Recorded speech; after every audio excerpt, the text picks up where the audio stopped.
विजयपुर गाँव में गोटे गरीब बुढ़ा रोला। ता पाखरे गोटे कुकुड़ा थिला। कुकुड़ा प्रतिदिन सकालू उठी कुकुड़ू कु कही उठाउथिला। गोटे दिन बुढ़ा देखिला जे सेई कुकुड़ा सुनार अंडा पकईथिला। बुढ़ा खुशी रे उल्लास करिले। अरे ए कुकुड़ा मो भाग्य को परिवर्तन करदब। प्रतिदिन कुकुड़ा गोटे सुनार अंडा पकाउथिला। बुढ़ा आस्ते आस्ते धनी हेबाकु लागिला, किंतु किछि दिन परे लोभी हो गला। से भाविले जदि एही कुकुड़ार पेट काटि दिए तार समस्त सुना एका साथी ही पाइजिबी।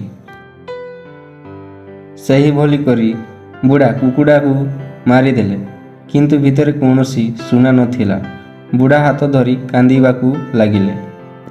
अरे हे लोभरे मु सब हराई देली रे।